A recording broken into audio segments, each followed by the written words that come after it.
Morning Harbor at home. We want to bless the moms, and we just want to pray a blessing over you. So God, I thank you for the moms of old, the moms of new, and the moms that are in waiting. They're all important. They're all valued. You see them valuable, God. And so I ask that as we sing this, God, would you refresh every mom? Would you renew our strength?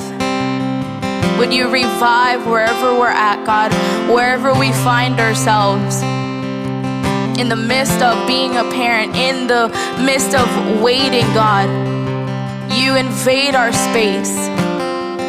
And we thank you for that, God. We open our hearts for you to just come and invade our space, God.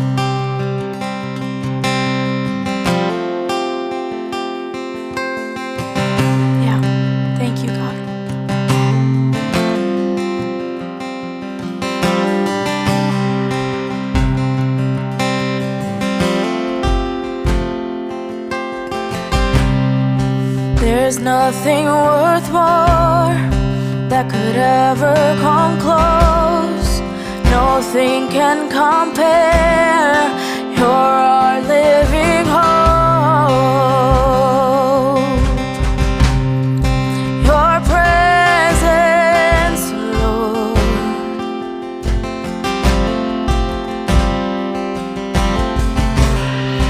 I've tasted and seen of the sweetest of loves, when my heart becomes free and my shame is undone.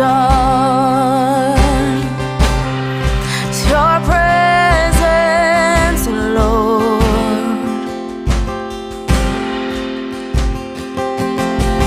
Holy Spirit, you are welcome here. Come flood this place and fill the atmosphere. Your glory, God, is what our hearts long for, to be overcome by your presence, Lord.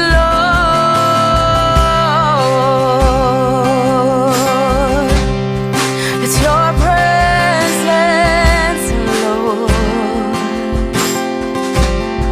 It's your presence, Lord.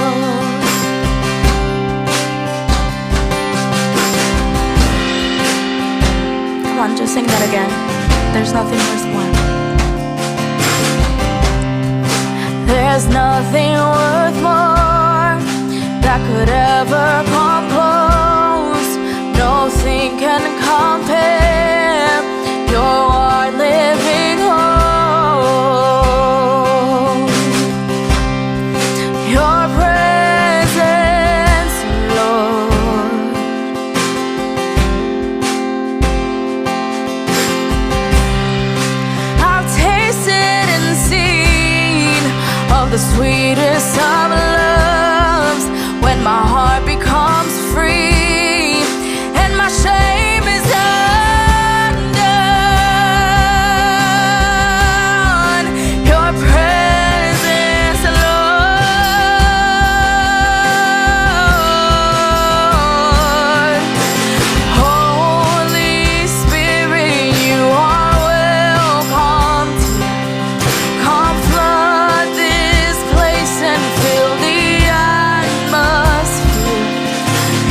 the glory of your goodness. Let us become more aware of your presence. Let us experience the glory of your goodness. Let us become more aware of your presence. Let us experience the glory of your goodness. Let us become more aware of your presence. Let us experience the glory of your goodness,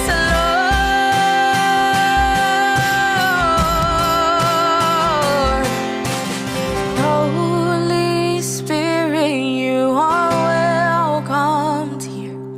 Come flood this place and fill the atmosphere.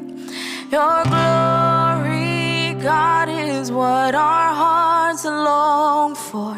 To be overcome by your presence, Lord.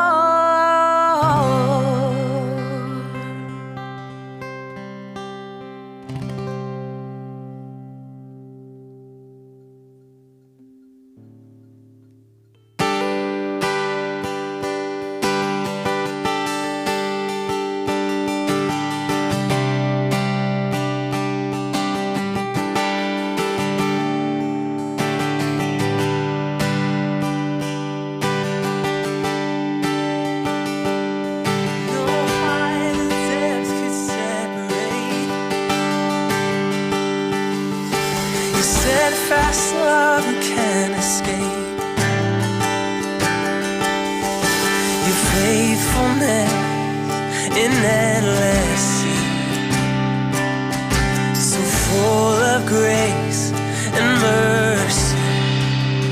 We sing, God is so good. God is so good. God is so good. He's so good to me. Haunted by the past no more. My innocence has been restored. Forgiveness flows from your veins. Your kindness shown in all your ways. So we sing, God is so good. God is so good. God is so good. He's so good to me. God is good. God is so good. You are God. You're so good. He's good. God is so good. He's so good to me. There's never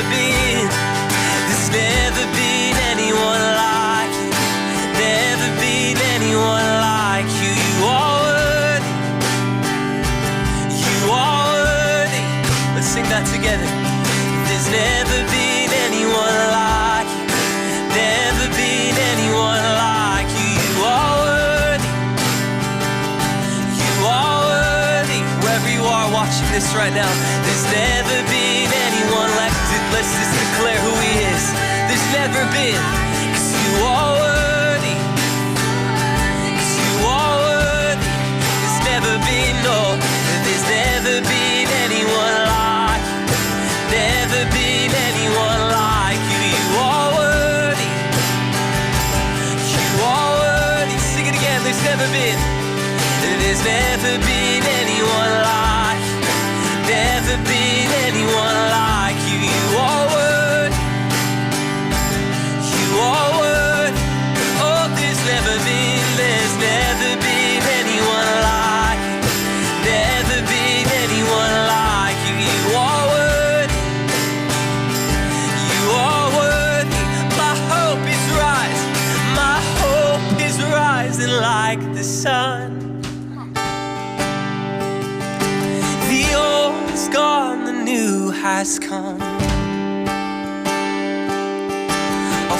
fix my eyes on Christ alone. My rock, my shield, my cornerstone, my cornerstone.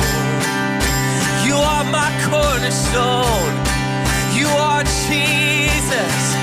So we say God is so good. God is so good. You are. God is so good. He's so good to me. You are good. God, you are good. Every day, God, you are good. In the morning and evening, God, you're so good. You're so good to me. You are good. God, you are good. God, you are good. God, you're so good. You're so good to me. God, you're so good. You're so good to me. There's never been anyone like you. Never been anyone like you. You are worthy. You are worthy. There's never been anyone like you. Never been anyone like you. You are worthy. You are worthy. There's never been anyone like you, Jesus. Not even close. Not even close. You are worthy. No one else is worthy. You are worthy. There's never been anyone like you. Never been anyone like you. You are worthy. You are worthy. There's never been anyone like you. Never been anyone like you. You are worthy. Every day you are worthy. Oh, there's never been anyone like you. Never been anyone like you. You are worthy. Oh, you are worthy. So we say God is so good. God is so good. God is so good. He's so good to me. God is so good. He's so good to me.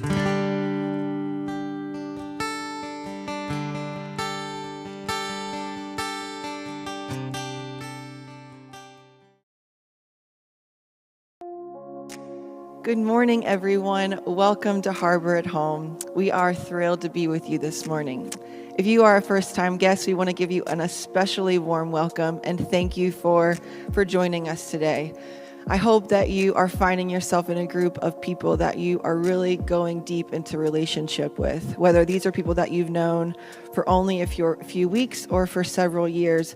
We really believe this is a beautiful time of connection outside of the corporate gathering to really get to know each other on a deeper heart level, to do life with more intimately. And so we really think this time is blessed by God. And so we thank you for being here because we believe it is so valuable.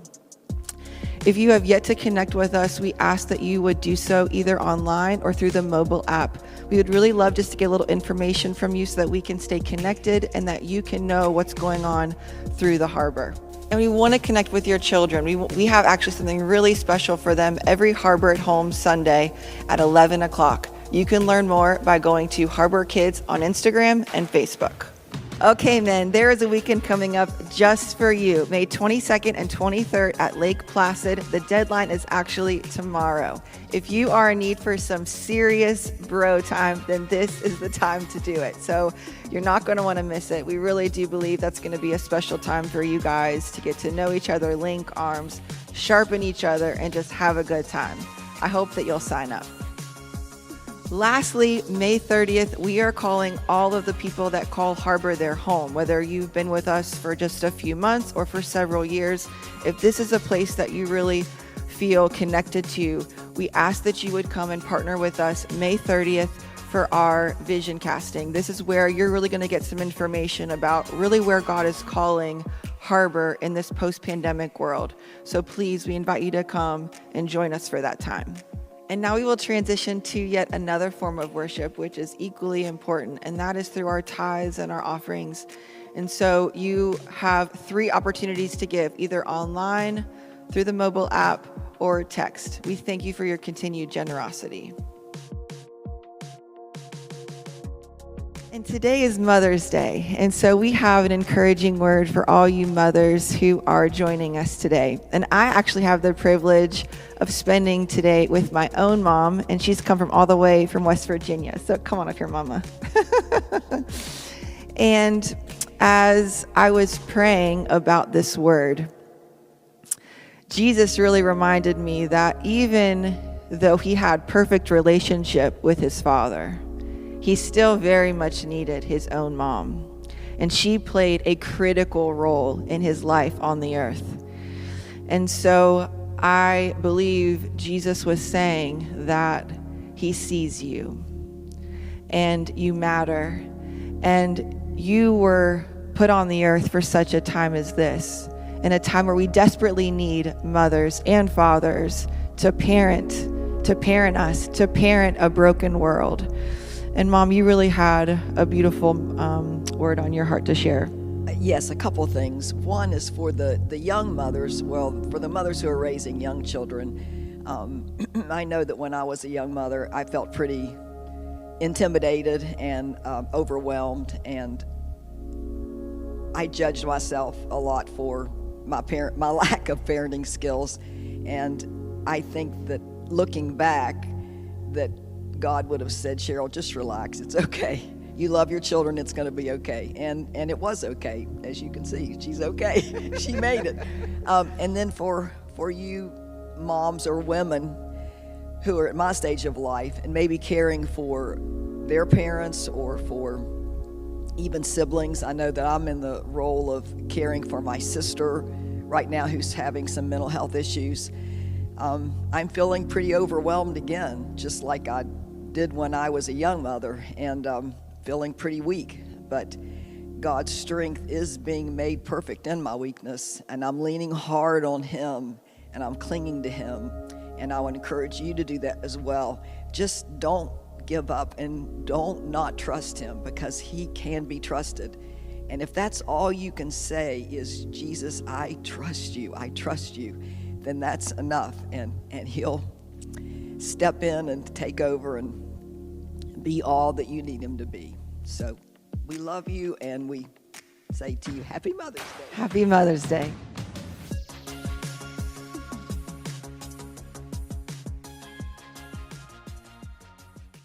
Hey, Harbor family. My name is Juan. It's an honor to join you this morning or this afternoon, if you're in a car, whatever it is. We're just so glad that you're here. I have just a short message for us today, but before we get rolling, I just want to say a special good morning to all of our Harbor mamas in the room. Today's Mother's Day. We just want to say we love you so much. We would not be here without you and everything that you do. We are so thankful for who you are. I think about my mom. I think about how strong she is. I just want to say this, guys. She is the strongest woman I have ever known in my life. She has beaten cancer twice now, and the most recent one was just a year ago, a little less than a year ago, but she is the strongest woman I've ever met. I have a close relationship with my mother, and I'm very thankful for her, and we just want to say Happy Mother's Day to all of the mamas in the room. We love you.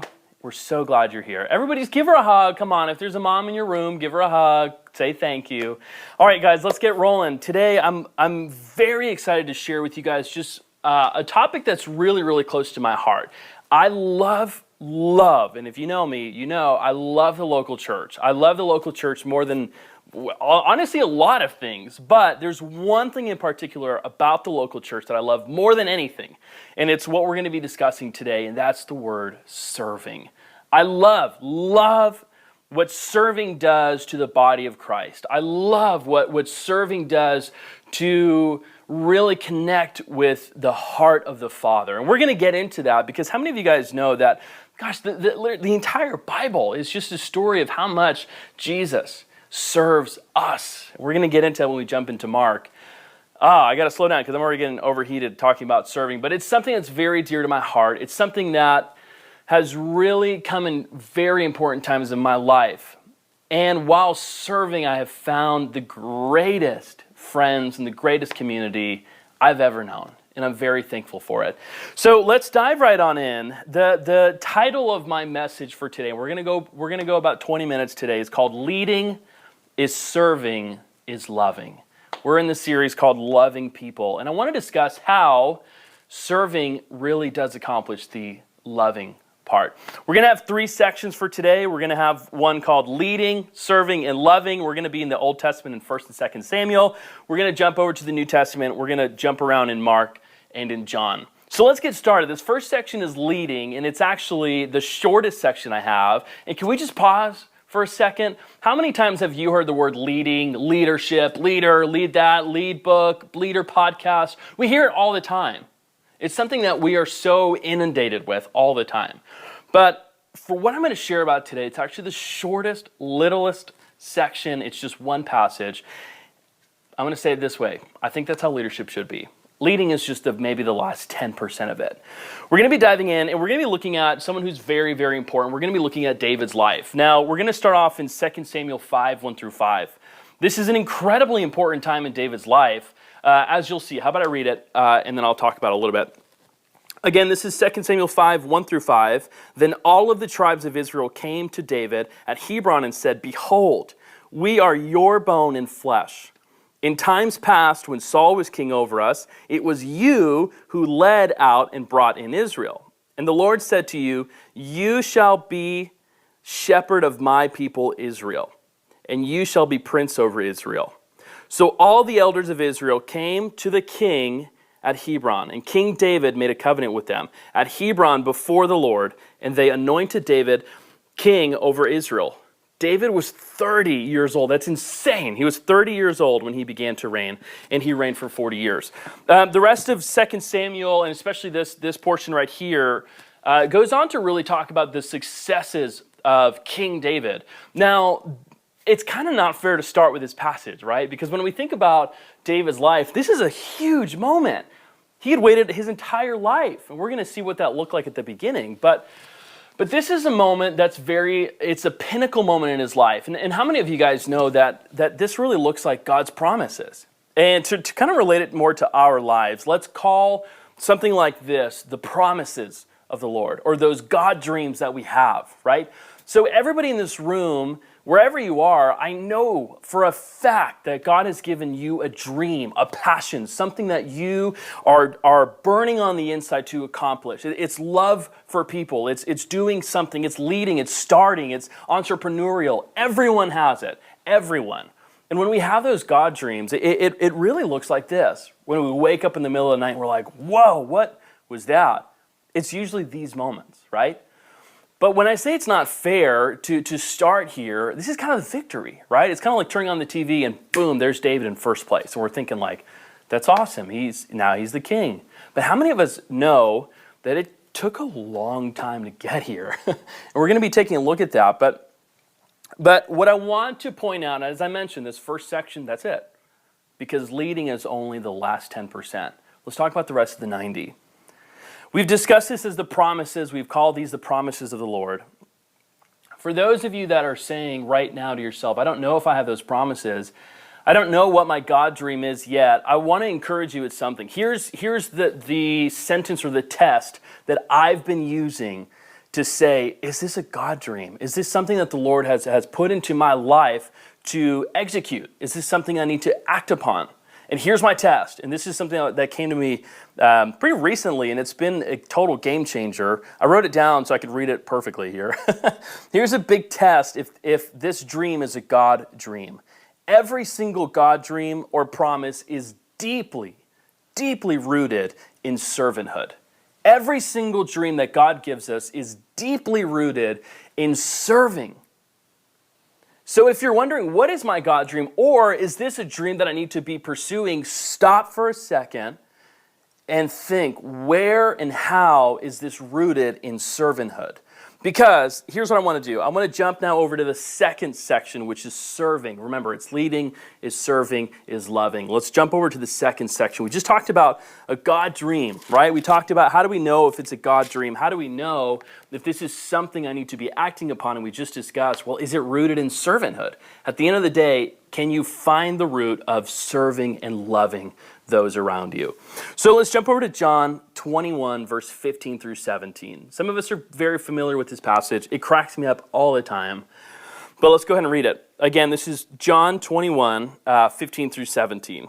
When they had finished breakfast, Jesus said to Simon Peter, "Simon, son of John, do you love me more than these?" He said to him, "Yes, Lord, you know I love you." He said to him, and this is Jesus talking, "Feed my lambs." He said to him a second time, "Simon, son of John, do you love me?" He said to him, "Yes, Lord, you know that I love you." And Jesus replied, "Then tend my sheep."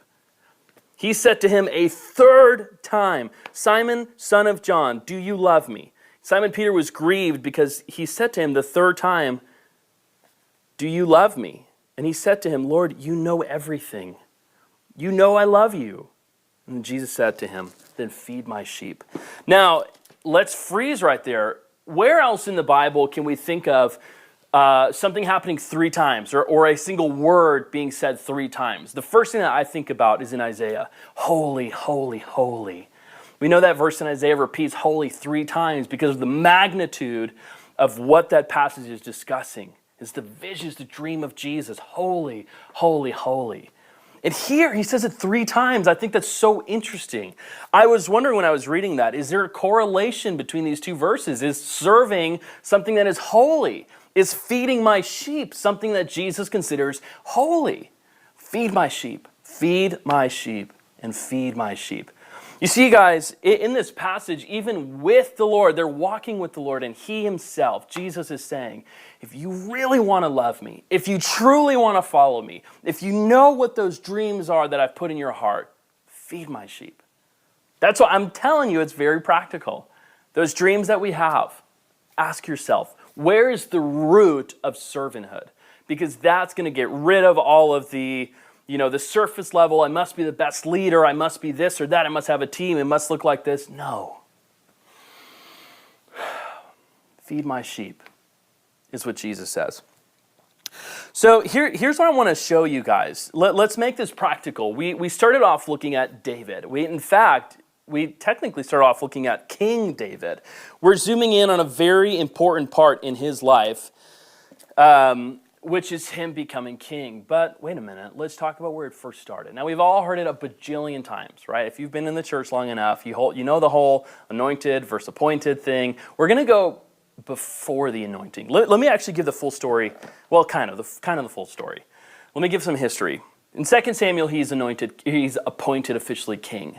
It's actually, in his lifetime, the third anointing he's had so far. He's anointed as king and appointed as king officially.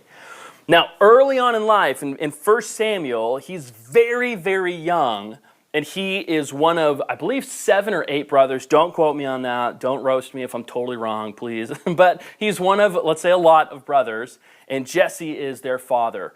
Now, it's a very important time because their king had just passed away, and they were looking. God had spoken to Samuel and said, go to Jesse's house, because there you will find the next king. Okay, so now that we know the history, let's read this passage, okay? And I want to see, before I kind of give it away, I want to see what you notice from this passage. So we're going to be in 1 Samuel 16 now. So we're in 1 Samuel now, 16, 11 through 12. So we've just rewinded about maybe, let's say, I think 21 years. I think he was pretty young. And here's what it says, and this is really, really good. Let's go to 11. Then Samuel said to Jesse, are all your sons here? So Samuel's seen all of the sons of Jesse, and he's still asking, nope, none of these are it. You've got to have more. Do you have any more sons? And he said, well, there remains the youngest, but behold, he is keeping the sheep.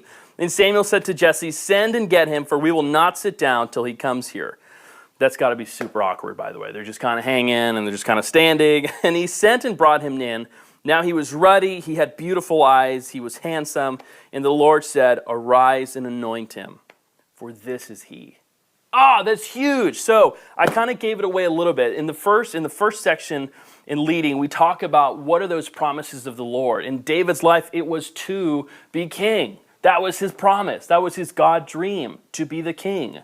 Now, we've also discussed that every single God dream is rooted deeply in servanthood. And we kind of rewind to even before Samuel anoints David as future king. But get this, what was he doing? What was he doing before Samuel came to anoint him as king? He was already leading sheep. He was already shepherding. Please tell me you're catching this, or else I will go through that camera. I'm not a liar. I will go through that camera right now. But what's the exact wording when he's officially anointed or an appointed king? It says this in chapter 5, so 2 Samuel chapter 5, verse 2, you shall be shepherd of my people Israel, and you shall be prince over Israel. Are you hearing this? So you're telling me that he was given a God dream to be a leader.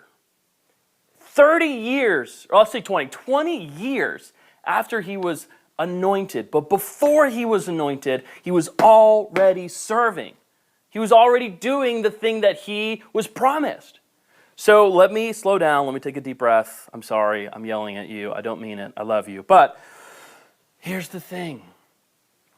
How many of us know that our God dreams are going to come later down the road? Well, let me ask you this. What can you do now to find and to serve, to find the servanthood and to serve that dream today? You see, David was anointed and appointed to be a king. And it goes on in 2 Samuel to say a shepherd of Israel.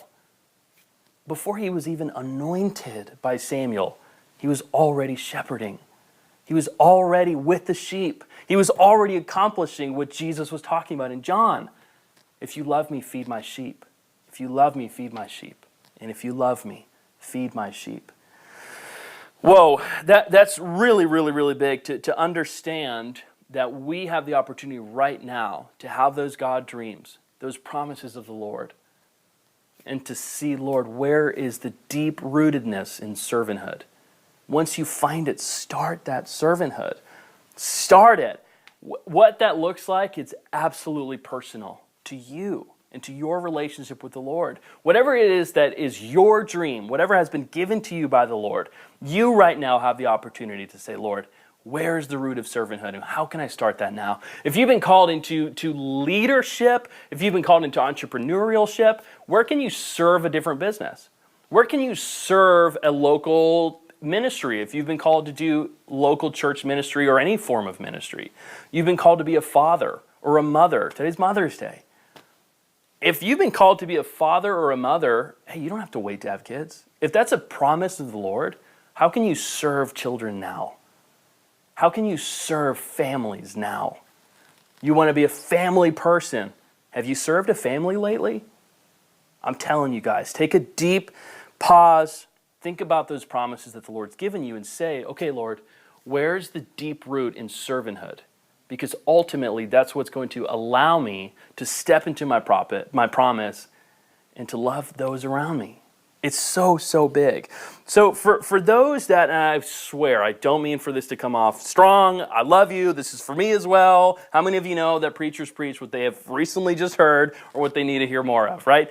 So many of you are wondering, where are the promises of the Lord? How come I don't know what the promises are? And here's my challenge. It's a little bit of a challenge to you.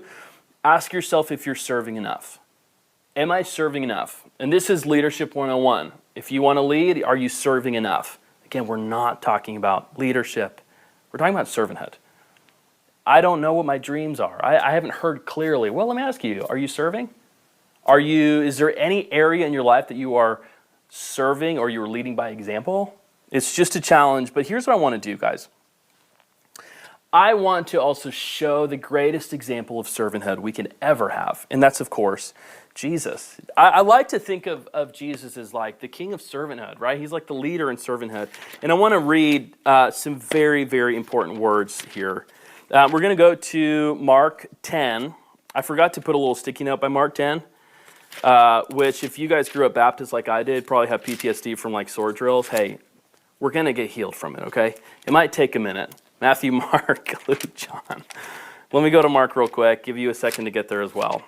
So we're going to be in Mark chapter 10, and what we're going to be discussing is a huge and profound game changer. And how many of you guys know that Jesus confused a lot of people, and he confused a lot of culture? This is Mark 10, 42 through 45. We're in the third section, which is officially loving. This is huge, guys. Pay attention to this chapter, or this verse in this passage. This is Mark 10, 42 through 45. This is Jesus talking, so you know it's in big, bad red. Here's what he says. You know that those who are considered rulers of the Gentiles lord it over them, and their great ones exercise authority over them. Ooh, but get this. But it shall not be so among you. But whoever would be great among you must be your servant. And whoever would be first among you must be slave of all. Oh, get this. For even the Son of Man came not to be served, but to serve, and to give his life as a ransom for many.